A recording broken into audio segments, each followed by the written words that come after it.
Hello everybody, welcome or welcome back to the channel. I am Favour and I'm that girl that wants you to know what she knows. So if this is your first time here, hello, a special welcome to you. Thanks for tuning in with me today. So today I'm going to be talking about something that I think is really interesting. I'm going to be talking about the deep but often ignored relationship between emotional pain and physical illnesses. This is not one of those videos that you just swipe or you just watch halfway. You will need to watch this one to the very end because I know that you need it, you need to hear it, and I would really love you to watch this video with someone or share it with someone, your father, your mother, your siblings, your nephews, your nieces, your uncles, colleagues, family members, friends, whoever it is. Share this video with at least one person because I think someone needs to hear this. Enough of the rambling, let's get right into it. Do you know there are pains in your body right now?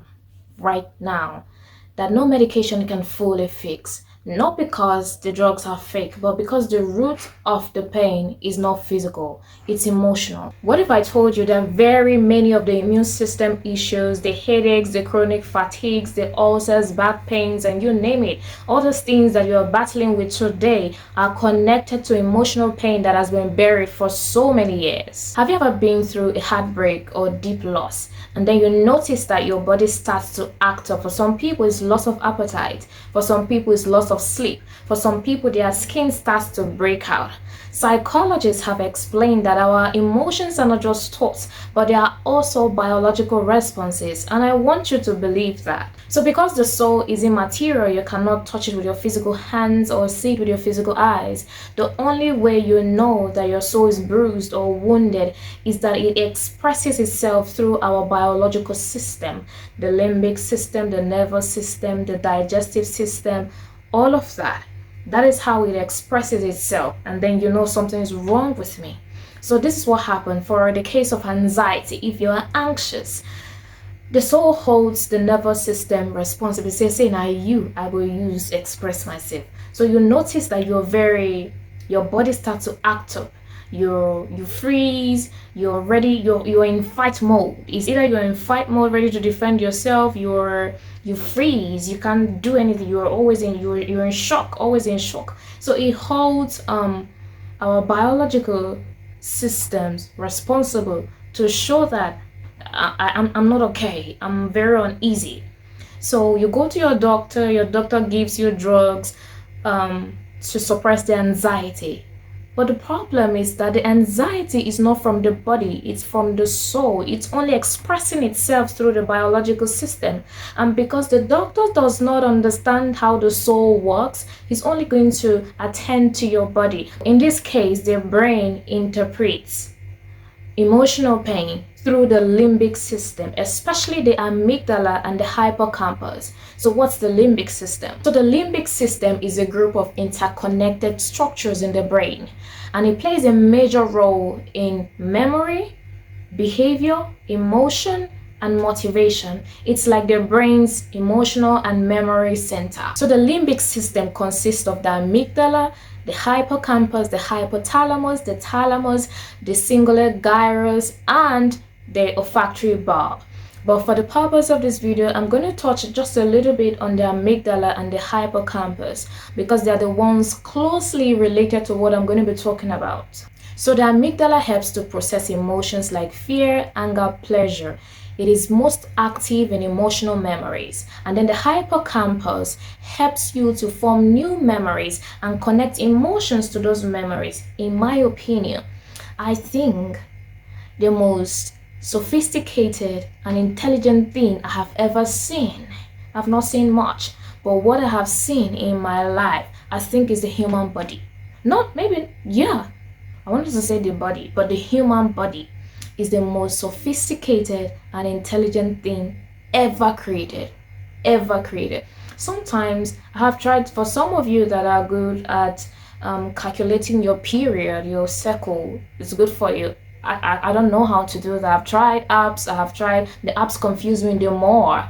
So anytime I see my period, I'm like, this thing is thinking intelligent, so intelligent. How I couldn't even do it myself. How do you know to calculate this thing and you're always right?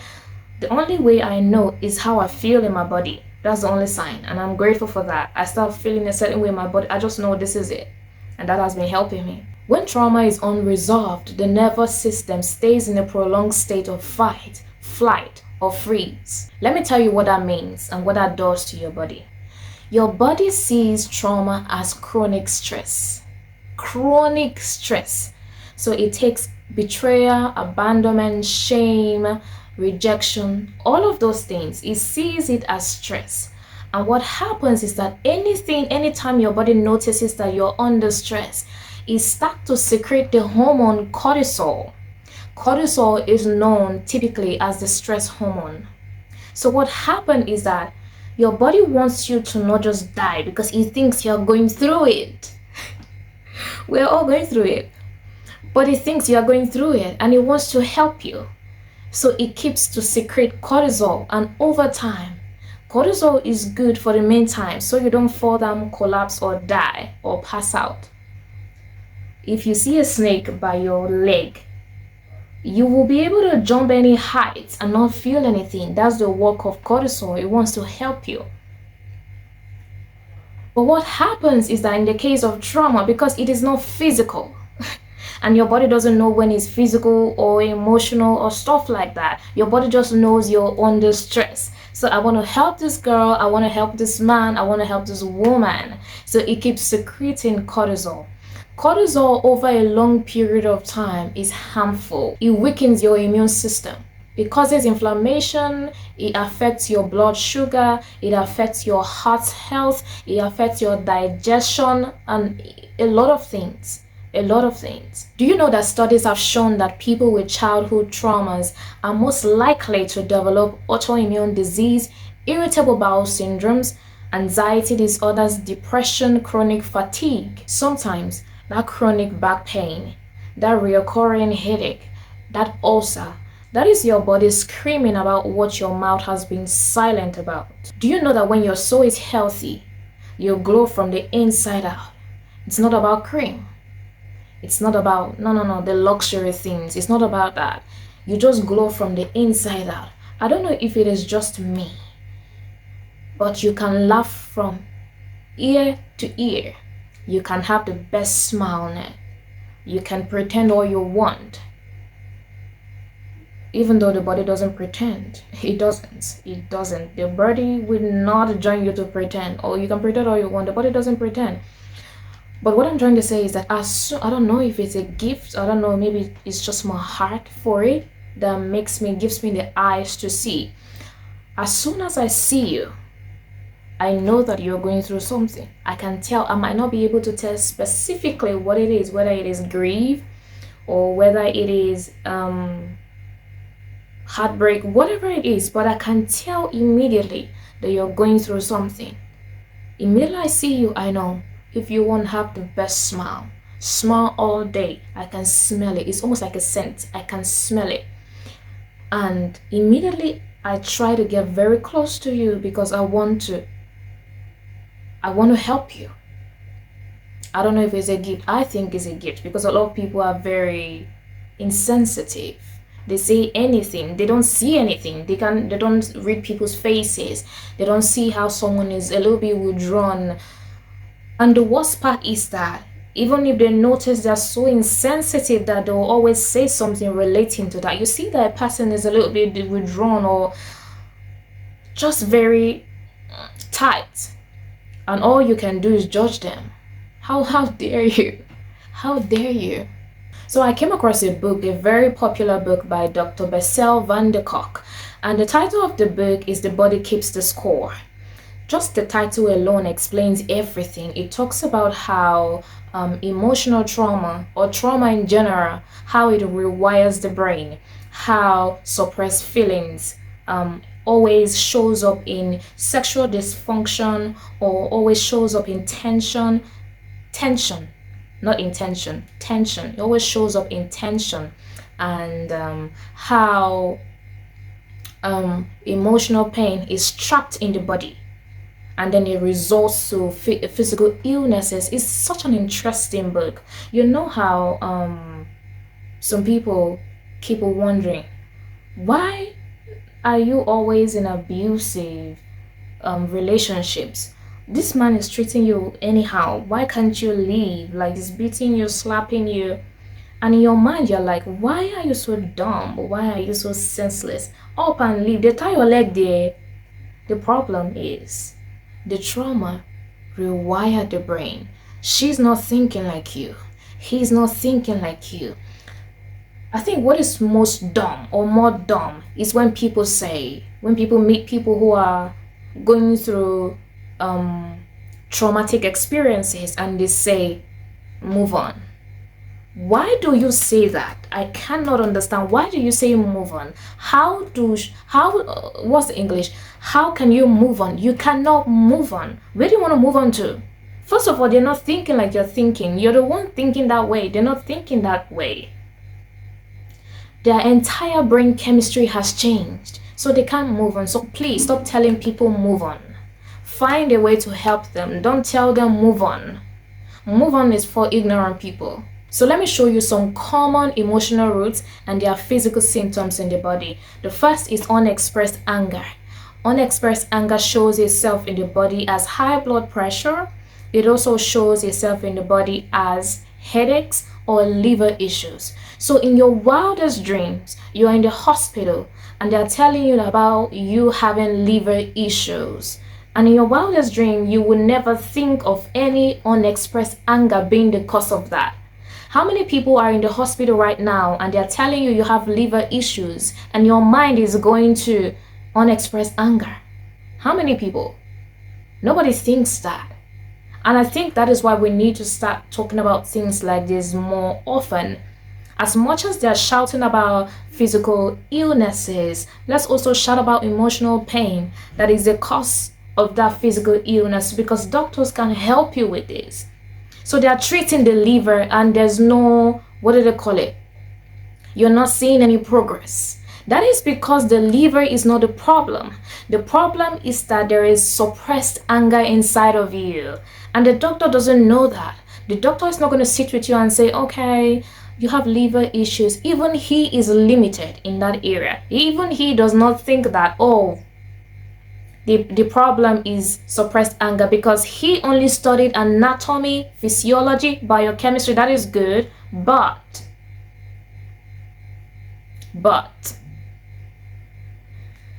I won't say much. Going to number 2, grief or heartbreak. This shows up in the body as chest pain. You have chest pain. You have breathlessness, or what we call shortness of breath. And then you are constantly tired, constant fatigue. So the next is fear and anxiety. Fear and anxiety causes palpitation. It also causes insomnia and even body numbness. When you're anxious, your heart, you put pressure on your heart is palpitating. It is beating more than it should. Skipping more than it should, walking more than it should. There are more, but just so this video is not too long, I'm going to stop there. But the bottom line is medicine is powerful, but it often treats symptoms, not roots. If you keep treating anxiety but never address the root, which is fear, maybe fear of rejection, fear of abandonment, fear of uncertainty, then you will always keep relapsing. If you keep using sleeping pills but never address the pain, your body will stay restless.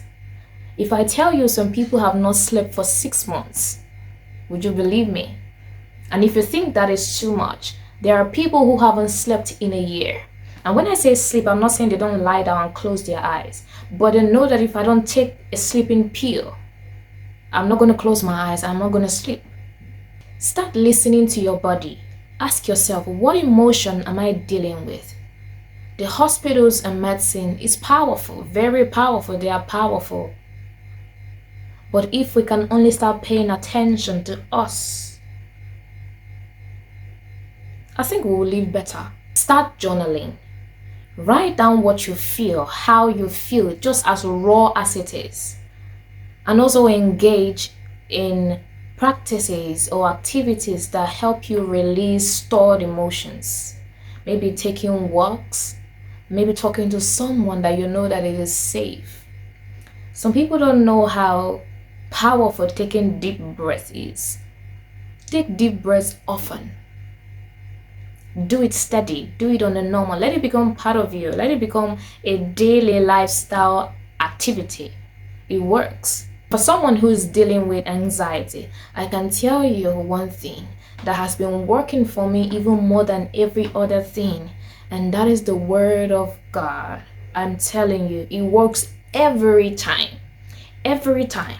So when I start feeling anxious and I start feeling that palpitation and I start feeling like, no, I start feeling my heart beats in my chest so loudly, like it's going to come out.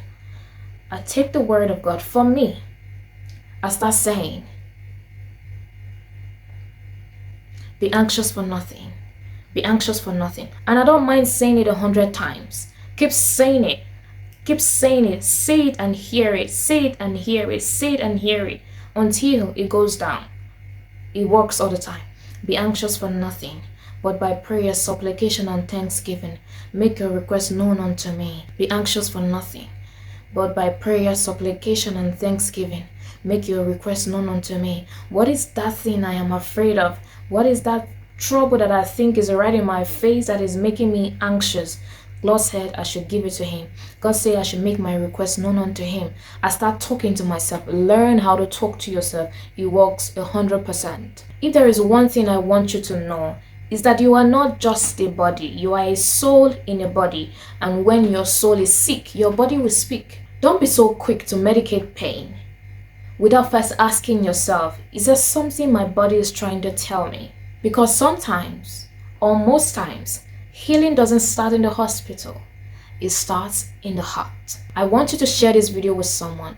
Make sure one person gets to watch this video. Thank you so much for watching, and I'll see you in the next one.